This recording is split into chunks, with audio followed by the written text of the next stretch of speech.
Kuwaiti woman killed after refusing marriage proposal. A Kuwaiti woman was recently murdered after she refused a marriage proposal. A man in relation to the murder was arrested, but he was released on bail. The woman's identity has not been revealed to the public thus far. She had previously reported to authorities that the man had threatened her life after her family refused his marriage proposal. Months after the report, the suspect carried out the crime. He kidnapped the woman along with her children, and in the process rammed his car into the victim's sister's car. The man has been identified as Fahad Subhi Mohammed by social media users. In recent months, this is the latest case of abuse being highlighted by abuse against women being highlighted in the Gulf state. And they released them? On bail, yeah. Is that normal to do that? Like when somebody has killed? Oh, I don't know. I mean, I don't know how the law works. Yeah, it happens. I mean, like here in the United States, Kyle Rittenhouse was released on bail. He bonded out. Yeah, but that was okay. Never mind. I'm not gonna get into that. Yeah, don't give me that example. We're gonna open a can of worms. It's just the first thing I thought of. It does happen if you can put up the money. I don't know what the percentage is in Kuwait, but in the United States, it's 10%. So if you have someone who's willing to put the money up for you, then yeah, it can happen. All right. Here's the thing. How do we know if this has anything to do with Islam? I don't think so. We don't know that. Rivka. I was just going to say, and this isn't in direct response to your question, but I actually know someone who had a similar, thankfully she wasn't killed, a similar incident for rejecting a proposal. She had her face slashed with the razor.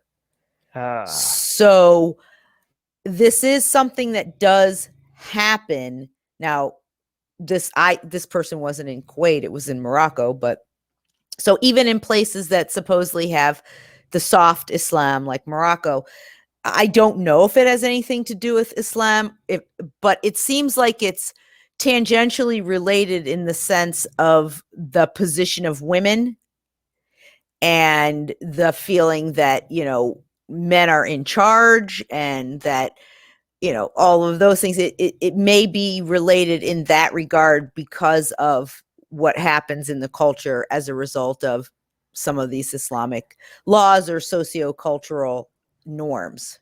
Hey guys, if you're a fan of blasphemy and sexy Kali, like me, then that means that you probably want more blasphemous art. Well, I have good news for you. If you subscribe to our newsletter, link in the description below, then you get a free booklet of some of the tastiest blasphemous art available today. So, if you want some of this delicious blasphemy, and we're so generous that we update it for you guys weekly for free, all you have to do is sign up for our newsletter below. You can also go to blasphemousart.com/ebook. That's blasphemousart.com/ebook.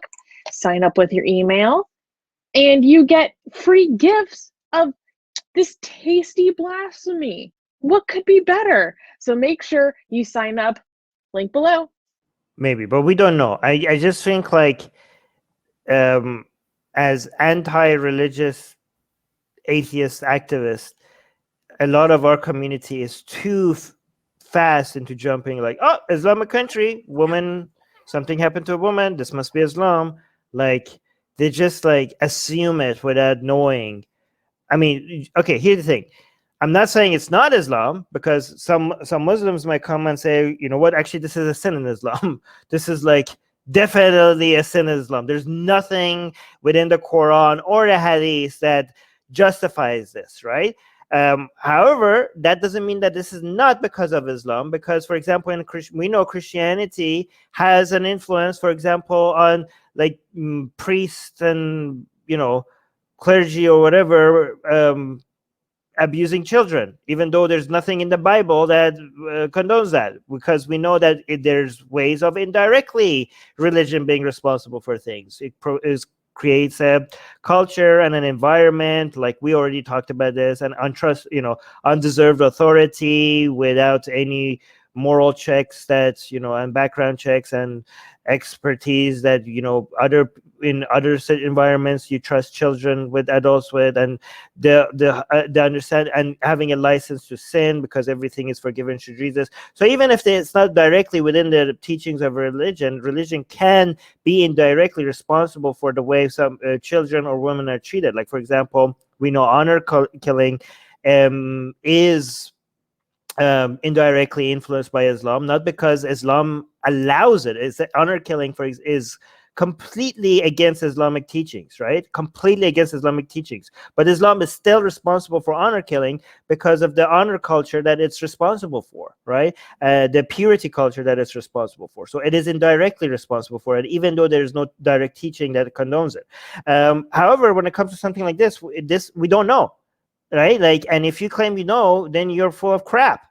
Like, unless you know something about this, the details about the story that, like, that we don't know. Like, did maybe the man left a note somewhere saying, like, oh, something Islamic, I don't know, something about the man's motivations that we don't know. But if you just like, oh, Kuwait, or like, Kuwait, Islamic country, woman means Islam is anti-woman. Oh, killed. Oh, okay, Islam, woman is victim of Islam because Kuwait is Islamic country. Like, if that's the way you think, then you're a moron.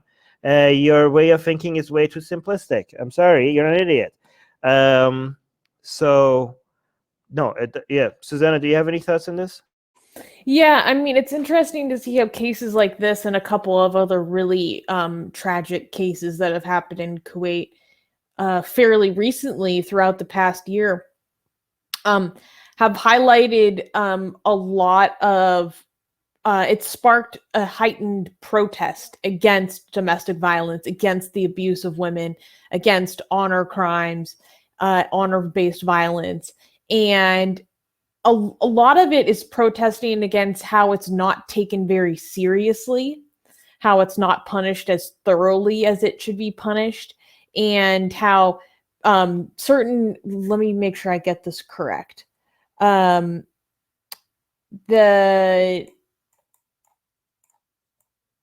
There's been an ongoing campaign to overturn part of the penal code that allows men reduced sentences for killing women found in the act of adultery. So, like, the fact that part of the penal code allows men more freedom or less consequences for murdering a woman simply because she was allegedly found in the act of adultery, like, tells you a lot of what you need to know about the judicial system and the general culture with which these women are living in. Yeah, that's actually a very, very good point. For example, in Iran, honor killing your own daughter, the consequences for that is way, way less than killing your own son, right? So again, Islam doesn't teach you that it's okay to kill your daughter. Islam says that it's a sin to kill your daughter, but also Islam is also responsible for the double standard in the justice system. Killing your daughter is less of a crime than killing your own son, right? So Islam could, again, so some Muslims like come and say, like, no, this is not Islam because Islam doesn't allow this. Yeah, true. However, indirectly, because of a different standards in the justice system, it might allow this because the father might do a calculation of, like, well, my family, like, the honor of my family has been ruined. I need to clean this up. And 2 years in jail doesn't seem that much of a price. So that might be part of the calculation, even though Islam doesn't allow it, right? I mean, and also the whole idea of a woman being worth half of a man is mathematically demonstrated in the Quran multiple times. Like, this is not something that you even need to go to hadith to figure out. This is within the Quran directly. Like, it's mathematically calculated. Like, it doesn't even hint to it. It directly says that in multiple ways. So that is definitely Islamic. It's funny, some people in the live chat think are so stupid. They think I'm defending Islam. like because I'm saying that this might not, we don't know Oh, enough to Jesus. know that this is Islamic. They're like, oh, Armin, no, this is BS. Islam is really bad. Like, oh, really? You think so? Well, congratulations. Like, oh my God damn it, you guys, some of you are morons. No, I mean, Anyways. literally, guys, he's just saying, like, that's not the sole influence on people's lives, right? Believe it or not, you can do things for other reasons. Like, you don't just plug in Quran and you're like, like, no.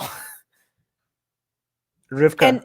And this is absolutely, and I think that's a really good point, Armin, because we don't know.